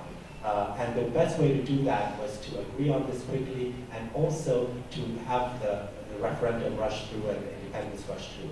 As you know, in this part of the world as well, the timing of the transition becomes important. The debate was really about we have to wait longer in order to implement these Comprehensive Peace Agreement protocols in order to build the institutions, especially the governance institutions. There were supposed to be governance protocols that were not implemented associated with human rights and basic liberties, not that democracy necessarily leads to resolution. So I just want to highlight the importance of the flaws associated with the transition. Yes, history's 40 years of violence does necessitate a popular, of course, understandably, a popular move towards self-determination. I'm not against self-determination, but I think we have to be really careful about understanding these agreements that are supposed to lead to peace. And many, as you know, many civil society groups in the South and the North tried their hardest to try to implement the Comprehensive Peace Agreement, and they were shut out, sometimes politically, sometimes violently. And so this is the tragedy that became the Comprehensive Peace Agreement. How do we reconcile, well, let me do the resource curse first. How do we stop the oil? Is that kind of a general question? Well, the recommendation that I was talking about is, I think the discussion of who monitoring the resources and where oil goes, I think there's a lot of talk about sanctioning South Sudan. And that requires the will of the international community. The notion of sanctioning the leaders, especially the government in Juba, if it's also done for the insurgents, is one way to really understand, to look at how this kind of oil would be utilized. I think it's also linked to China, obviously, because it's the largest investor. And I think you see movement in China. It's a really good question about China has historically been really jealous of the issue of sovereignty, as everyone knows, and that is clear in terms of its record with the Security Council. But in the case of Sudan, and for a China person, you might find this interesting. If you follow Chinese policies towards South Sudan, it's, an anomaly. Increasingly, and Chinese policymakers have actually approached me to ask me, what are the roots of the conflict of South Sudan? Because as you know, oil requires stability. And for China, that is important not only for Sudan, South Sudan, but as far afield as Angola and other African countries. They're not used to, the government of China is not used to dealing with conflict-related areas. And they're trying to find ways to deal with that. They're invested in peacekeeping, believe it or not. They've asked for robust negotiations between insurgent groups and the SPLM. And I feel China can be kind of diplomatically brought in as part of this so-called IGAD that's too limited. IGAD at this point, and that's related to these parties. A short answer to your question about how do we reconcile different interests. Well, we have to expand the pool. IGAD itself, it's impossible the way it is constructed to bring these opposing interests together. One solution to that is to formally bring the US and China into the real full negotiations, in addition to the African Union's high-level implementation that, as you know, is trying to deal with the question. I think that that's possible because there is a great deal of interest in terms of the humanitarian crisis in South Sudan, and the Americans have invested a great deal in the independence of South Sudan. And by the way, people, George Clooney's friends and others contact us regularly, which is going to be related to your last question as well, by the way. I'm going to bring George Clooney here. That's very important. You have to be here. So I think that those kind of things are really important. About the forgotten conflict. I think that's a great question. I think conflicts that are forgotten oftentimes are resolved in much speedier fashion. And the best example is Somaliland, where I lived and did some research. It is truly the forgotten country, or the nascent country.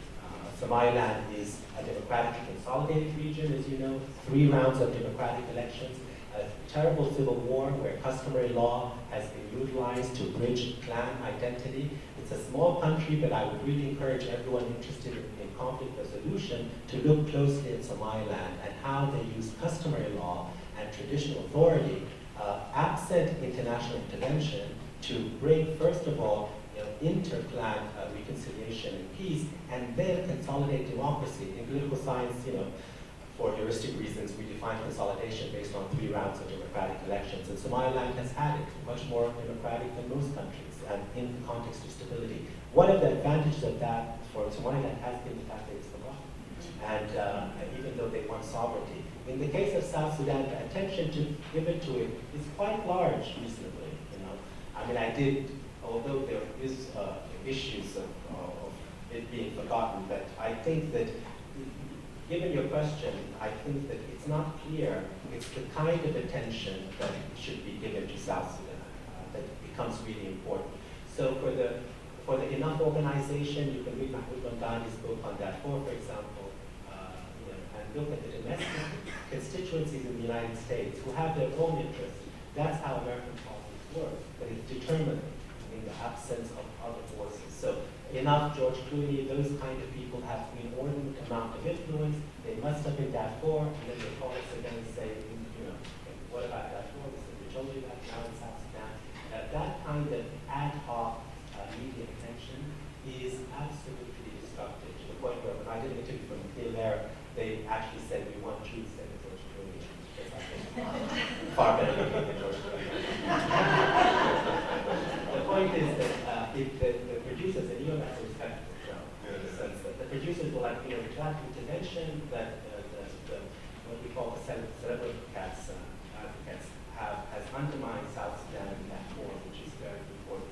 And then finally, probably, if you don't mind me saying, the question that I find really compelling that you asked even before the others is this notion of what's going on in South Sudan.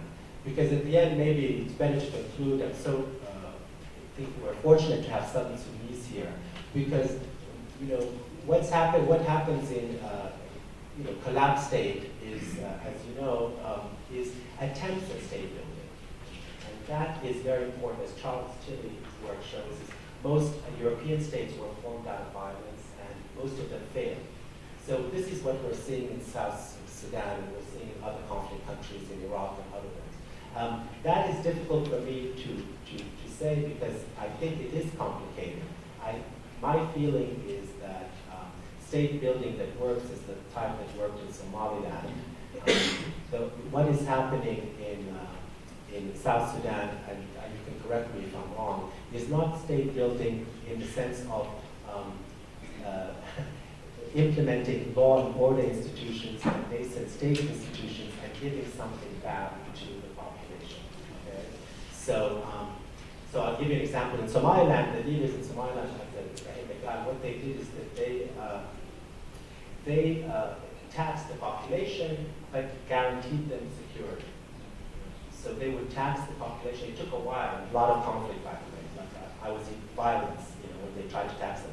But in return for the taxation, it's a citizen subject issue. They would tax them because they needed to generate income, from livestock especially, but they began to fund a police force that implemented security and stability, which for the business groups was very important in the population. Now, I do not believe I am seeing that in South Sudan. I think that there is a real issue associated with these leaders, and this is why the history is important. And some of us know them, I've met them personally, and they are really not in touch with their population by any means. One thing about the Sudan People's Liberation Movement is that, and forgive me for those who may disagree, is that it has never had the majority of Sudanese behind it in terms of a political party. It's different to support a group that fights for independence versus supporting a political party and have that kind of popularity. I would argue that they never had that kind of connection with their community because of the fact that they were based and have continued to be based on ethnicity, especially the Nile groups. There no attempt to implement any policies that cut across tribal ethnicity. In fact, it's been the opposite. But I think the issue of is there state building happening, or are these just warlord economies, is a really crucial question to understand the future of South Sudan. Thank you so much. Thanks to our discussants too. We have time to open the floor to questions. We have about 25 minutes for questions and responses. So could I ask, in the interest of letting as many people ask questions as possible, that you keep your questions brief?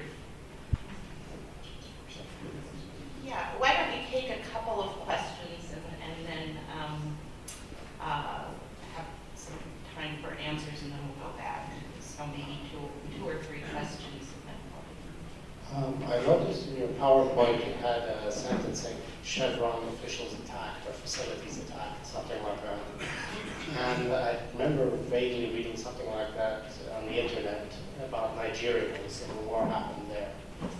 I think Guinea officials were kidnapped or attacked. What's the role of oil companies as, again, international actors in the conflict, if they have a role? And is there anything we can, a comparative study we can do with Nigeria and their experience originally? I'm not an expert on Nigeria, but that's why I'm asking that.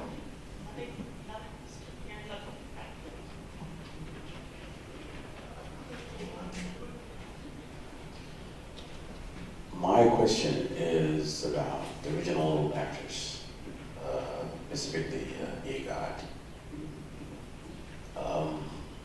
IGAD countries, their constitutions, I think, that's something which is not quite clear to the bigger audience in terms of what should be the role of a member state in supporting another country. What I'm trying to refer to is the case of Uganda. Uganda is an active member of IGAD, and then Uganda decided to take a side with the government of South Sudan. And then yet, when it comes to the peace process, Uganda still play a key role in there. Shouldn't there be a conflict of interest in there? That's my question. Thank you. We'll take maybe one more and then.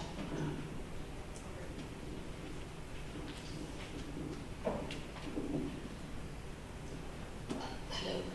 My question is about if there is a role in, for climate change in adding to the mixture of conflicts in southern Sudan. Because you did mention about the third factor in the ongoing conflicts, the land issue between the tribes and fighting over lands. But I mean, climate change and how it affects the environment is very obvious in Darfur. Very, very obvious. You know, you've seen the sort of the nomads, there's desertification in the north, and the nomads going south, and wars happening in southern Darfur because of this very obvious issue. To what extent is this? Is there a similar or a different kind of environmental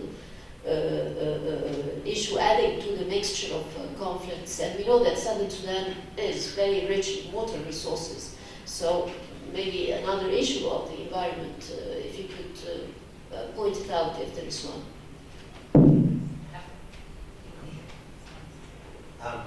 In terms of the first question, I think comparative analysis of the politics of oil companies is very important.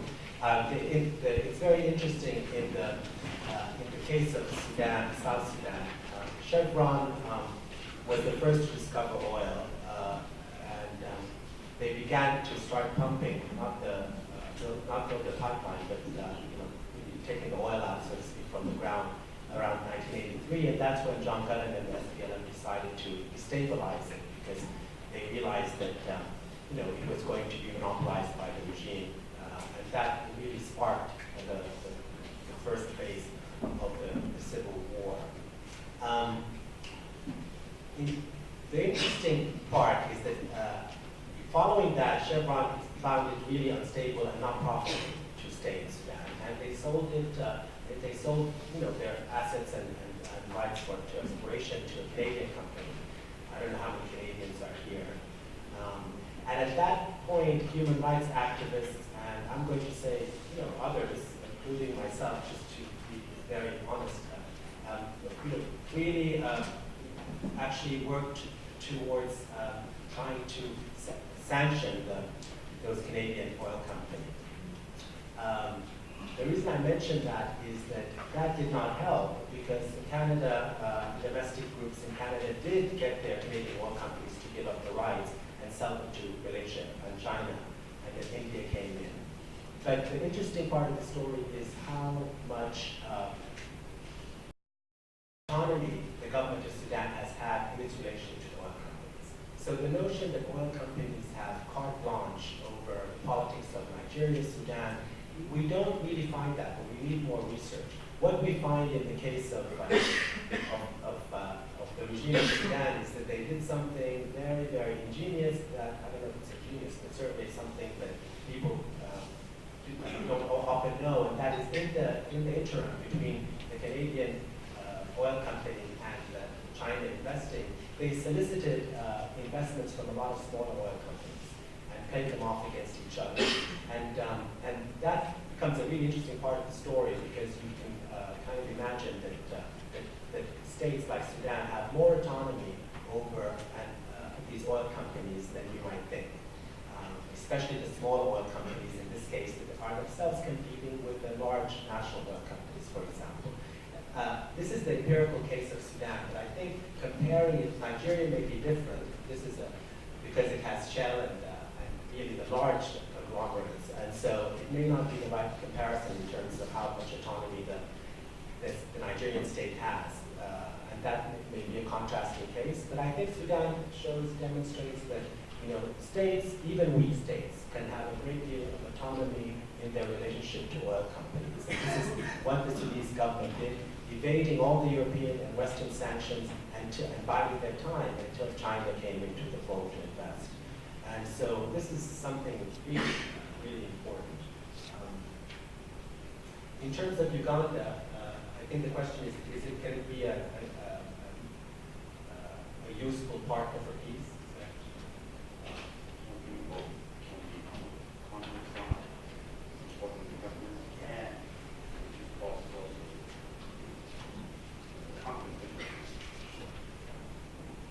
I think you may have answered your own question and also the question that Dr. Ali posed, and that is, I did give the narrative of Uganda being really biased, its relationship economically and of course even its historical relationship with the SPLM leadership. As you know, Museveni and Khaled were very, very close, even for politically and also in personal ways. There's a commitment and also a commitment for the self-determination of the South Sudan.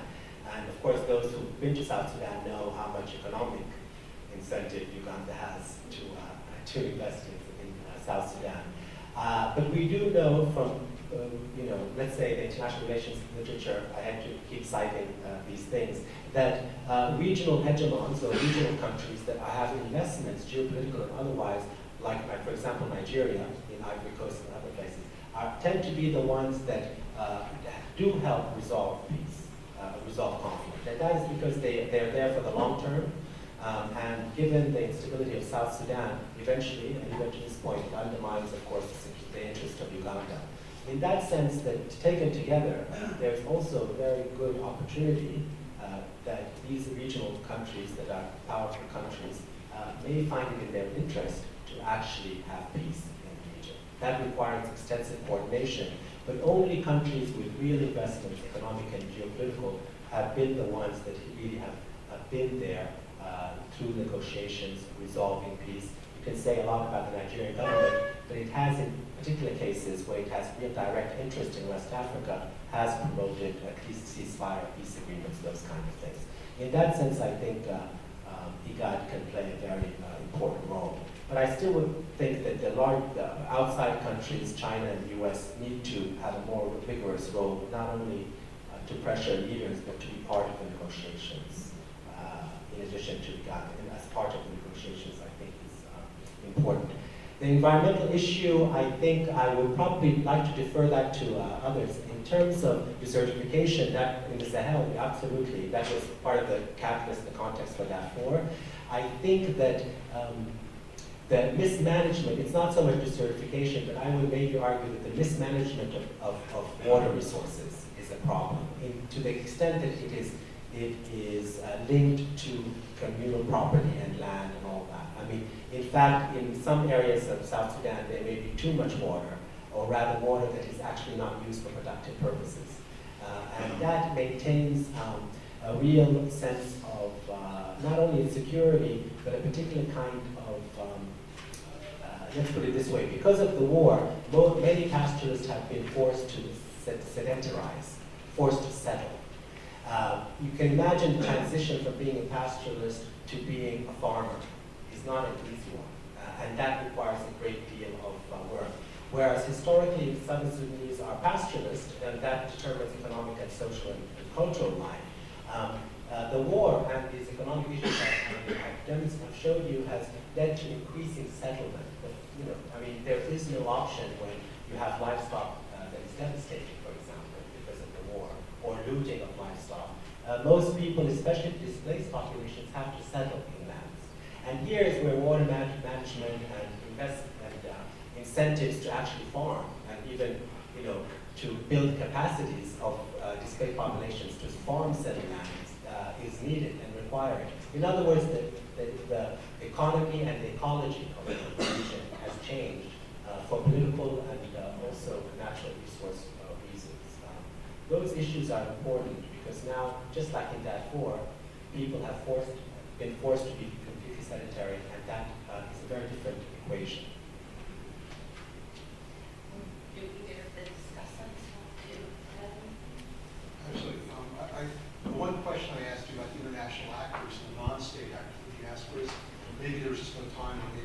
answered it was the answer, I don't know. But in fact, is there a diaspora that's playing any role in this, particularly in issues of identity or providing financial resources to groups in South Sudan? Or is it not really an issue? Is it not really happening at all? Well, it seems a little bit, it would be difficult for me in front of Southern people, compatriots from South Sudan, to speak authoritatively on it, but I'm going to try. There is a diaspora. It's not like the Eritrean diaspora that supported the EPLF.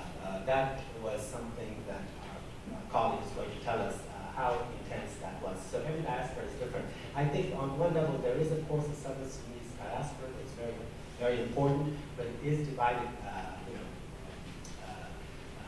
along ethnic lines. But more importantly, I think that the war, the long duration of the war and the intensity of the war has made it very difficult.